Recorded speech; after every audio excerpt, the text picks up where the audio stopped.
Kita lanjutkan belajar tentang dinamika gerak. Kita lihat dari soal, dikatakan balok bermassa 40 kg dapat bergerak naik sejajar pada bidang miring kasar dengan percepatan 1 meter per sekon kuadrat karena adanya pengaruh gaya horizontal sebesar 400 Newton. Jika sudut kemiringan bidang miring 37 derajat terhadap horizontal, koefisien gesek antara balok dan bidang miring tersebut.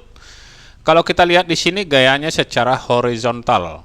Ternyata setelah dicoba dihitung nilainya tidak ada. Jadi ada dua cara nanti kita buat, satu secara horizontal, satu lagi yaitu sejajar dengan kemiringan benda. Yang pertama kita ambil dulu secara horizontal.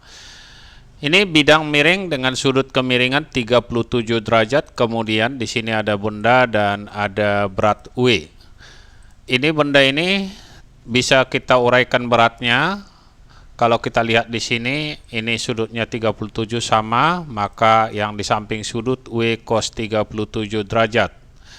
Kemudian ke arah kiri ini atau gaya yang menyebabkan benda bisa meluncur sejajar dengan kemiringan, yaitu W sin 37.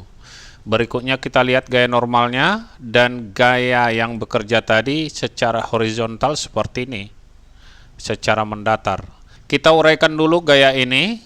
Yang pertama kita ambil yang sejajar bidang miring dengan sudut kemiringan 37.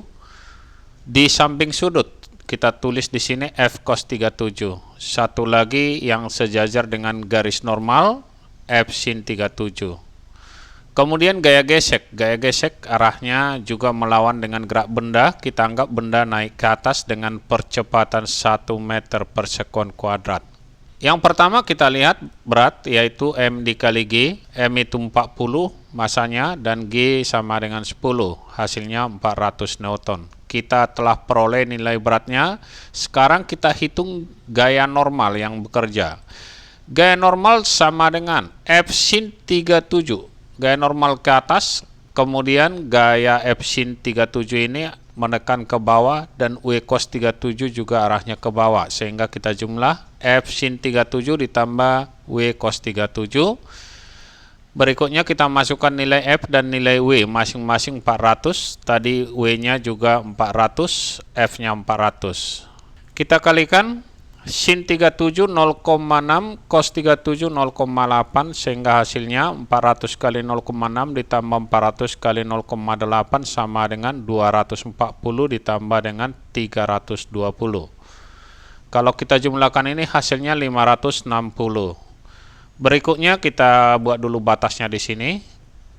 Yang bekerja menggerakkan benda ke atas berarti yang ada yaitu F cos 37 arahnya ke atas sejajar bidang miring, sedangkan W sin 37 arah ke bawah dan gaya gesek ke bawah, sehingga F cos 37 dikurang W sin 37 dikurang gaya gesek sama dengan M dikali A. Gaya gesek itu adalah koefisien gesek dikali dengan gaya normal. Kita masukkan angkanya masing-masing. F tadi 400, cos 37 dikurang W 400 sin 37 dikurang mu kali 560 sama dengan 40 dikali 1. Hasilnya 400 dikali cos 37 0,8, sin 37 0,6 dikurang mu kali yang ini tadi 560 sama dengan 40 dikali dengan 1. Kita kalikan 400 kali 0,8 320. 400 kali 0,6 240 dikurang mu kali 560 sama dengan 40.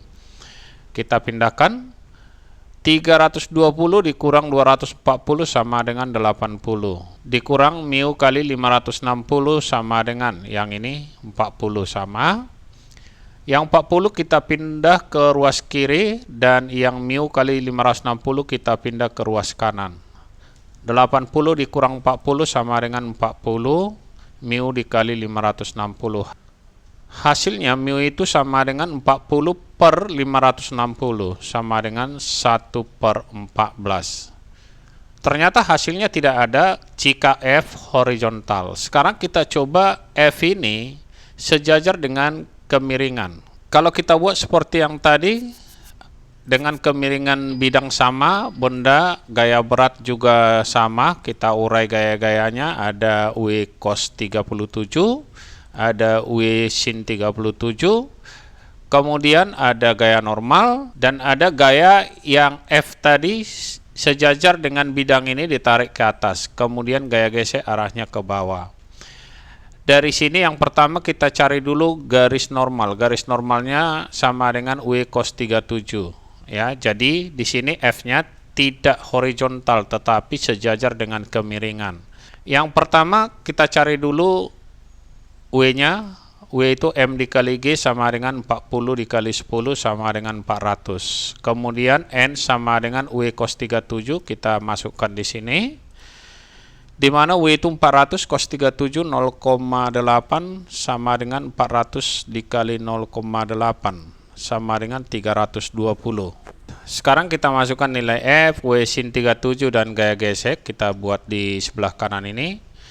F dikurang W sin 37 dikurang gaya gesek sama dengan M dikali A, di mana F itu tadi adalah 400, kita masukkan W 400 sin 37 dikurang koefisien gesek dikali 320 sama dengan 40 dikali 1. Hasilnya adalah 400 dikurang 400 kali 0,6 dikurang mu kali 320 sama dengan 40 dikali 1. Kita teruskan, hasilnya sama dengan 400 dikurang 400 dikali 0,6 240 dikurang mu kali 320 sama dengan 40. 400 dikurang 240 sama dengan 160, kita buat di sini. 160 dikurang mu kali 320 sama dengan 40. Kita pindah 40 ke ruas sebelah kiri, hasilnya adalah 160 dikurang 40. Mu kali 320 kita pindah ke ruas sebelah kanan, jadi positif. 160 dikurang 40 120 sama dengan mu dikali 320, maka besar mu nya sama dengan 120 per 320. Sama-sama kita bagi 40, maka hasilnya ini 3/8. Kalau dia seperti ini hasilnya adalah yang D. Jadi yang benar adalah sejajar bidang miring, bukan horizontal seperti di soal. Sampai bertemu kembali di video kita yang lainnya.